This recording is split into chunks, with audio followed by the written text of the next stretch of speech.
What if I told you there were alternative endings planned for Subnautica Below Zero? And what if one of those endings happened to be an Altera capital ship armed with rockets and a whole host of nasties trying to stop you from leaving the planet, with Alan in the ship that we see in the ending of the current version of the game and entering the phase gate? Well, believe it or not, that was actually a planned story event. That is something that I have access to now that I'm going to be showing you, along with some alternative endings and little gems from the development process of Subnautica Below Zero. None of these obviously apply to the current story or the current ending of Subnautica Below Zero, unfortunately, and I do believe that some of these were actually better endings. Actually, they're a lot more action-packed than the current ending of Subnautica Below Zero, and if they could have been phased in, I think that would have been wonderful.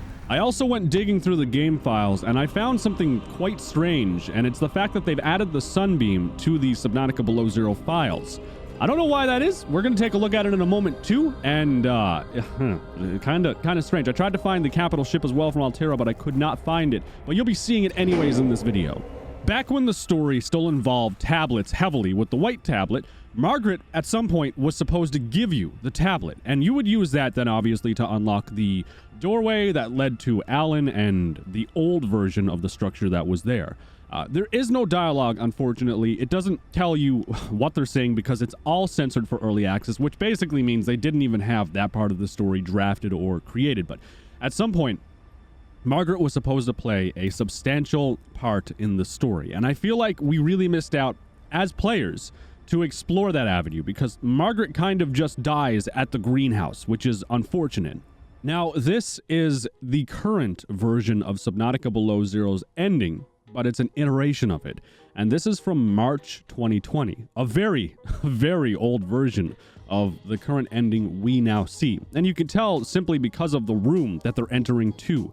This was the big surprise room, you know, in the very beginning when Subnautica Below Zero was launched. You know, you'd go in here and it'd be like, wow, the ending's censored for early access. And, well, obviously now this room is completely different to what we see in present-day Subnautica. But this is what apparently it was going to be. Now, they go through a warp gate, and I believe they end up teleporting literally up above to the top of the shield base itself. There used to be a giant facility up in the mountain that we could go to way back in the beginning days of Subnautica Below Zero. I'm sure many of you already realized that and know that. Probably have even seen that, but this literally brings you to what looks almost identical to the current ending of Subnautica Below Zero and the aesthetics of it. Like, obviously it needed to be polished, the textures aren't there, the maps aren't there and stuff, but everything else is pretty much there, and it seems like the animation is pretty similar too. His arms are obviously all the same, his robotic arms, but that's basically that, and he zooms down to, I guess, go to the console that is down there. Now, I haven't personally watched this myself. Okay, I've only watched a small portion of it to actually see this in real time with you guys. They had weather. There's the actual phase gate, and that looks identical. Wow, it's almost identical, if not identical, to how it currently looks at the end game. They had a lot of these assets pretty well planned and done. The animation's the same too. So then you run down as the player. I don't know if this means you get the architect arms or you get the abilities of the architect. Obviously, too, I mean, the sliding and stuff, this wasn't a polished and final thing. They didn't have the animations done. As with the other clip I have to show you, too. It looks like there might have been some dialogue here. I'm just going to go ahead and skip ahead a little bit. Wait, where did Alan go? Why did he just disappear? Oh, okay, he just super skitters off, basically. And it looks like, yeah, that's the same sequence there. He's going to build the ship. What does the old version of the precursor ship look like? Oh, and you don't have to put the pillars up either, so we don't get to use architect stuff. Wait. Their ship is literally the same? Their ship is literally the exact same. What? That's, okay. I guess, so their ship is literally the same. Then they've had this for a very long time, the architect ship. I don't really understand why that's there, but oh, they enter that. Oh my god, that animation has been around for that long? It's like the, you know, oh, it was too heavy, ha ha ha ha type of thing.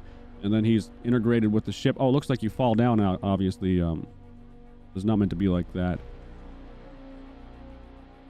And then they go up towards the phase gate, and they go through the phase gate, and that is... Wait, hang on a second, because this looks like...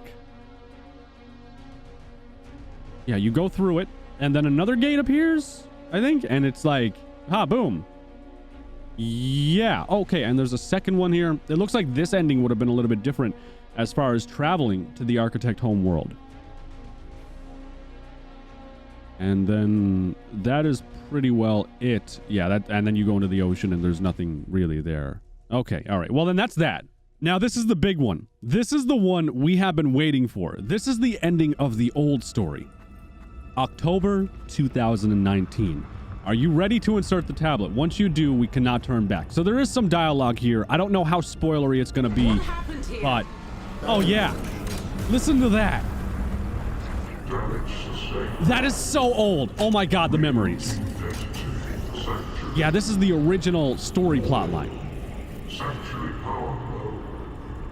The door is open, we should move. Yeah, this is the original ending. Sam, we woke something up. I spoke to it. Please, get to the escape ship. I'm on my way. Okay, so it seems like it's basically the same. They go to the warp gate, the phase, whatever you want to call this, the teleporter, the precursor teleporter. And then they go through that. Alan obviously then goes up to the top level. Okay, maybe he doesn't. He just walked through it. And now he's going to go through it, I guess. That's cool. This obviously teleports you up then above where we had theorized the ending would take place and all that stuff, overlooking all of the areas of where we were. You come out here. Yep, it does, and it's a completely different ending area. Again, more in line with the ending that was planned for the game all that time ago. And that right there is the console that we used to glitch into to click and get restricted for early access or whatever, or secret for early access. That's actually kind of cool to see what role that played. And it was logs. Obviously, the logs themselves aren't going to be in the game because, well, it probably wasn't finalized dialogue. Alan continues to work on the console. I'm just going to skip that a little bit. Okay, so he activates the phase gate through there. So then that literally was supposed to activate the phase gate. And it opens. It's a different model, too. It's a different theme entirely around it. I mean, this is 2019, though. They might not have finalized the design of this. This is just like a test ending type of thing. So it opens. I'm going to skip a little bit. More logs that don't play. You don't get to see any audio. Continuing on. It looks like there would have been... Oh, wait. Log shield deactivated. Okay, so then this is Alan deactivating the original shield that used to take over the entire planet and stop people from leaving and entering and all that stuff. Okay, so I assume there'd be a lot more story elements there. He continues on then. I don't know what he's doing. Oh, okay. He's just deciding to hover. I mean, that's cool too. And you jump down and then the ship is already there. So you don't even get to see him really building the ship. Maybe the ship is just hidden up there all this time. And it just happens that, you know, no one really decided to fly up there with Altera and check it out. Is the same animation going to be there? Is it going to be the same animation? Please tell me it won't be. And it looks like Alan does a weird hover thing too. Log launch cutscene. Okay. And then obviously we go through. Oh, and the destroyer is there. That's an Altera warship, and it has a bunch of rockets there and stuff. Now this is where it ties in with Margaret, because I feel like we were robbed of the opportunity to explore Margaret and her personality even more. But at some point, Margaret decides we're worth dying for. And I think that's exactly what happens with Margaret in this instance. They're obviously threatening us. You know, you can't leave the planet, not allowed, property of Altera. And then Margaret comes out of nowhere and she starts wiggling around like a fish out of water, destroying everything and basically crippling the ship the best she can. You can see all the rocket thrusters that are there too on the sides. Just in general, it would have been such a cool event. I think it would have been a cool event. Now, I think that Margaret ultimately ends up passing in this cutscene. I think she gives her life to handle all of this. The reason I say that is because she kind of just disappears, and I have a feeling that it's some kind of rocket or maybe something that fires from a defensive system on the ship that might actually get her mech and whatever, because she literally just disappears at that point. I can imagine that'd be something that would happen. But obviously she's crippled the ship. The ship went down a little bit. And then it comes back up because it's like the climactic, you know, like, oh, ha ha ha. I think there was a version where this actually shoots, unless it did shoot in a previous version.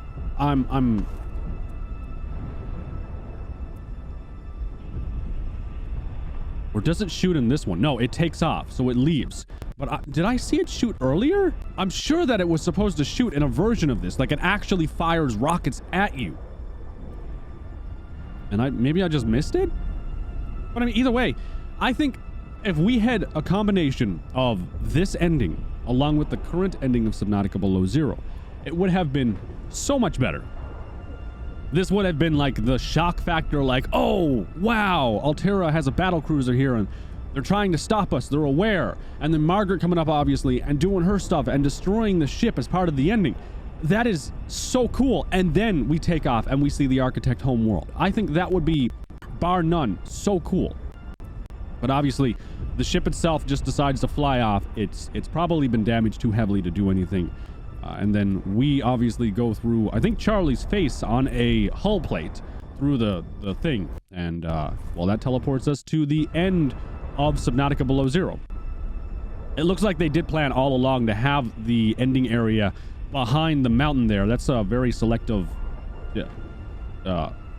what is... Is that the battle cruiser? Is this the battle cruiser? Is that what he's looking at now? It doesn't have the right texture. They had a completely custom ship modeled out that would come out and mess with you? Are you serious? Hang on a second. Go back to that. Yeah, they had a completely custom ship. You could see rocket launchers and stuff there. The texture itself is just the Subnautica logos because they probably didn't have the texturing done. But I mean, that is so damn cool. It looks like there's like a turret up there or something, or like a radar system.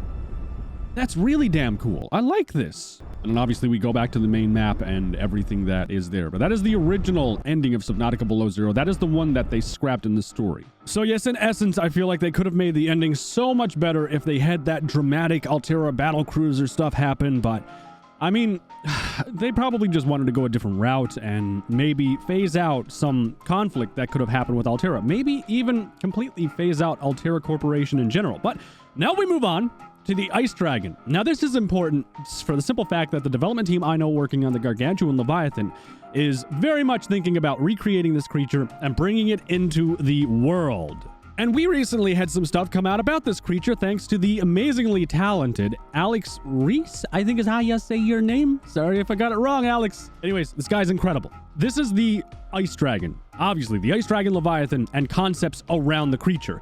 We have only been able to see a very limited selection of this creature and the variations.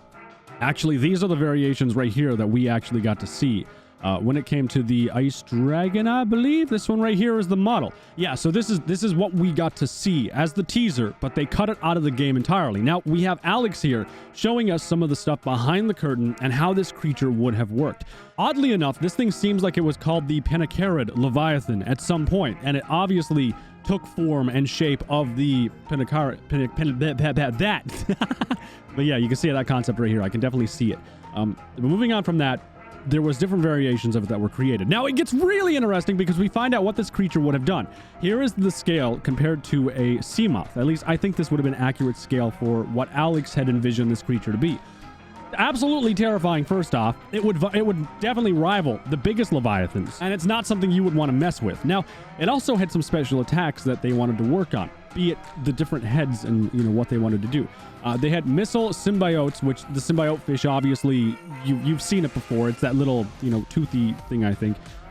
They would be in a cranial chamber, and they would be launched at a player to explode. And if captured, valuable chemicals could be harvested from them. So there would be a reason to encounter the Ice Dragon Leviathan, in that you would want to capture these little things that are trying to get to you and explode and kill you. Now, I don't think this would be able to capture a Cyclops. I think this is literally just thrown in there because there is no Cyclops in Below Zero. There probably never will be unless modding happens, which I think they confirm modding actually, but it would be able to capture a sea truck, I would say, and it would be a bad time. Given the fact, too, that this thing's head apparently would be able to chomp down on a Cyclops. Like, that's a huge testament to the size of this creature as well. But that's not all. There were also other ideas that they had for it. Ice crystal projectiles with super cooled brine inside basically meant there was a membrane on the outside.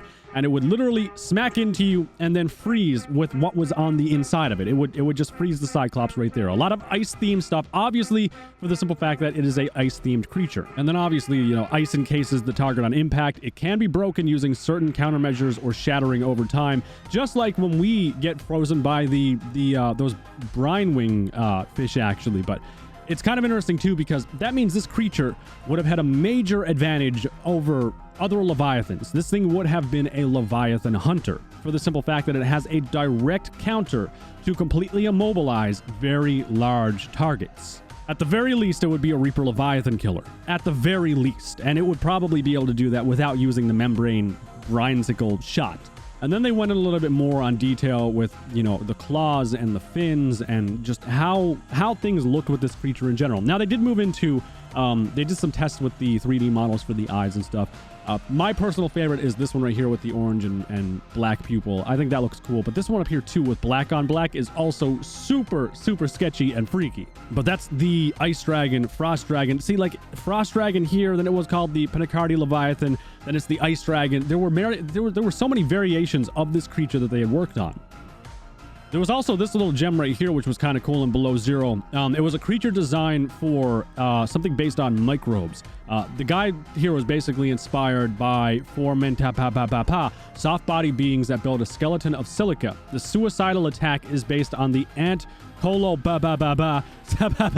which can explode for nest defense. That's actually kind of cool. I kind of like this. I would imagine this was probably what the hive mind was originally constructed to be. I would imagine this is what they might have wanted to do for the hive mind, and it would have been way better than to just have the hive mind glow different colors when you get close to it, you know? Like, it could have been hard, I'm sure, to deal with a world that would have hundreds of these in pools, but it would also be absolutely cool as hell, because then you have a super dangerous minefield and challenging place to try and get through. Now, I will be leaving you on this note, but this is just an idea of the in-depth egg designs that they were doing for Subnautica Below Zero, and just what goes into making these creature eggs, let alone the creatures. And I mean, this one is kind of disgusting, actually, now that I look at it closer, but I like the variant that they decided to go with. I think it's just the right amount of cute and adorable with, you know, alien and fantasy, but I kind of wish that they went with this one, because, I mean, it's an armored husk, and you can see the eyes looking out, kind of like it's in a incubation chamber, and it's safe from everything. I mean, that's kind of cool. But this is just to leave you on a note of literally the amount of work and design that goes into. I can only imagine how much it would cost to bring Alex onto a project with the experience and the prestige that comes with his name, let alone how much work there is. It's probably like tens of thousands of dollars. They really paid out a lot of money to have this conceptual art created and done professionally, so then they could deliver the best game they could. But that's it for now on Subnautica Below Zero. I hope you guys enjoyed this video. Let me know your thoughts down below in the comment section on the alternative endings or the Ice Dragon, whatever you choose to want to talk about. I stuttered on that. All right, guys, that's it, and I will see you in the next one.